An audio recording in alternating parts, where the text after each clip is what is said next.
Hey guys, so this is going to be a ZZCT tutorial, and in case you don't know, ZZCT is a subset of the ZZ method that was invented by Chris Tran, who incidentally is also the person who made this cube, since this is a cubicle, the Vulc M.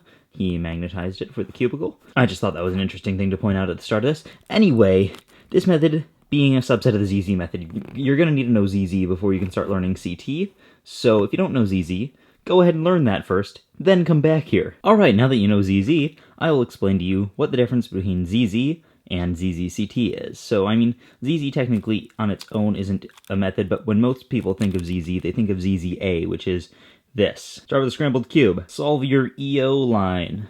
Block build your F2L. Do OLL or some kind of OLL variant. And finally do PLL to finish the solve. Now with CT, you start with a scrambled cube, solve your EO line, but then rather than block building for your entire first two layers, you just block build the first two layers except for one slot. Now this one happens to have the edge solved, but that doesn't even need to be solved. Just do everything but one slot. Now for the purposes of this tutorial, I'll always act like that last slot will be the front, right? Although it can be anywhere, and I'll get to that at the end of the video. Then you perform what's called a TSLE, or a Tran-style last edge, where you insert this edge and also orient all the corners. So like I said, it happens to be inserted already on this one, but I'll just give you the example of the TSLE for this case. So there you go. Edge is inserted, all the corners are oriented, and then the last step is to just insert that last corner down into the slot and solve the rest of the puzzle. So this is what's called TTLL, or Tran-Thompson last layer. So this particular case is that right there. And then you're done. So really, that's the entire method. ZZCT is better than ZZA, although if you use ZZA with ZBLL, that's actually more efficient in terms of move count. However, I still think CT is better, because CT has about half as many algorithms, and half of CT's algorithms are really easy to learn. It's only a few more moves, and it's much easier to recognize. So those are the benefits of using CT. Now let's get on to the actual tutorial part of this video. Oh, and before we do that, I should mention that ZZCT has a significantly lower move count than CFOP, about almost 10 moves less. I'll go over that one more time. First of all, you get to your last slot using just normal ZZ up to there. Then you insert this last edge while orienting all the corners. That means you'll have yellow or white facing up. So in this case, there you go. All the corners oriented, edge inserted. Now that step is very similar to OLS, if you know that subset, but it has far fewer algorithms because you don't need to worry about where this corner is. So it divides the number of algorithms that you have by 5, because that edge can be anywhere, it doesn't have to be specifically there. Then from here, you just solve the rest of the cube with one algorithm.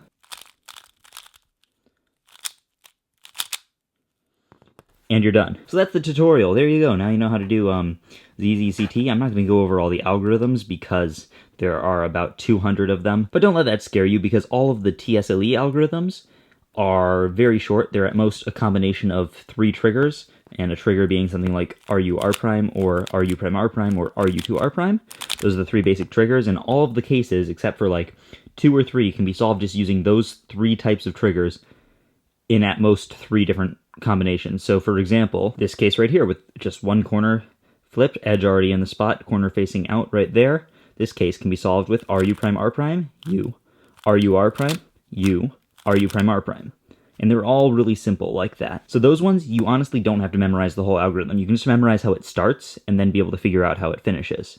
So for example, if you know how to solve this case right here with an RU prime R', then you can recognize that this case turns into that one if you do RU R', and then you just recognize it again and recognize how to solve this case. So for this case, all I would do is memorize RU R', and then I would recognize the cube again and be able to recognize this case. That's the easy way to memorize TSLE, so that you don't have to memorize nearly as much. There's no simple way like that to memorize TTLL, you'll just have to memorize them all, but there's only 72 of them, and if you learned any other big subsets, it's not that bad. The main thing to know for TTLL is that this corner can be any corner, so in the pictures it's usually just completely gone, it's grayed out. I've put links in the description to where you can find some really good algorithms. And now the rest of this video, I'm going to talk about how you can make learning TSLE easier. I would start by learning the 3 single trigger TSLEs. So that's this case, the edge, you put the edge in the back with a corner connected to it as if it's an F2L pair, and then you have another corner facing out right here. That's just a simple RU R' insert. The next case you should learn is this one. This is the most useful one in my opinion, where it's just the edge is sandwiched between 2 flipped corners, one of them facing you, one facing to the left. That's just RU prime R'. And then the last one, also very easy to recognize, is when the edge is over here with a whole column solved basically. and then the other one facing you right here, are U2, R prime. And then aside from those main three triggers, the only other case I would learn is this one right here, where you have the edge in the top layer, but the rest of the corners are oriented. So this one is just RU prime R prime, that's the first trigger, and then it sets it up to this trigger, which is RU R prime, and that's it. TSLE done. The reason I learned this case is because it's really easy to get other ones to this case. So if you'll notice, it doesn't matter where the edge is on the top, because no matter what, you can always just do a U prime to rotate it over to here. So that's why this case is super easy to get to. By not caring about where the edge is, it divides the number of cases you have by 5, since there are 5 spots for the edge to be. To continue, from there I would learn next all of the single corner cases with the edge in the spot. There's this one with it facing you, and that's just RU R prime, sets it up to this, which is a U prime, RU R prime, U, RU prime R prime. The other single corner case with it facing to the right is the opposite of the first one, kind of. It's just RU prime R prime, and then it sets it up to that same case which you just learned. And if you wanted to, those could be all the cases that you ever learn for TSLE. Let me give you an example of a solve using just those cases. You can take a case like this, for example, and notice that these corners right here will be solved using the RU prime R prime insert. Turns it into this case. Maybe you don't know what to do from here. Maybe try that again. Oh, look, there's one corner. Do it again. Oh, look, you got it down to a one-corner case. If you don't follow what I was doing there, that's okay. It's kind of just messing with it until you get it to a case that you know. And as you go, you'll develop a sort of instinct and be able to solve these cases more intuitively. For example, I don't know this case at all. I've never learned to recognize this, yet I can figure out the optimal solution to it just kind of intuitively. So the first thing I do is I pair this edge up with this corner back here, because I know that'll set it up to a case that I already know, which is the corner facing you corner to the left. I can recognize that that'll happen when I do this, because I know that this corner comes up here to match up, so that's going to be the one facing you, then that one over there will be facing to the left. And just by sort of guessing that that would happen, it actually solved both of these corners. So sure enough, that one's just the RU prime R prime insert. That's not a case I knew. That's just one that I was able to kind of figure out on my own intuitively. So I'm editing the video right now, and I realized that I didn't actually address how you can use CT with slots other than the front right slot. Essentially, since TSLE recognition is very much just based on shapes, just like OLL is, it's easy to recognize from multiple angles and mirror all of your algorithms. Now, you might not think it's super easy, but trust me, if you try it, it's very easy in practice. So for example, right now I'm holding this cube facing you, so this looks like it's the front right slot for you. For me, it's the back left.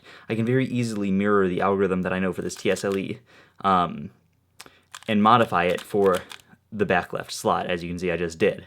Now, TTLL is a little bit more tricky, because TTLL algorithms are a lot longer and a lot more complicated than TSLEs, so you can't really mirror them.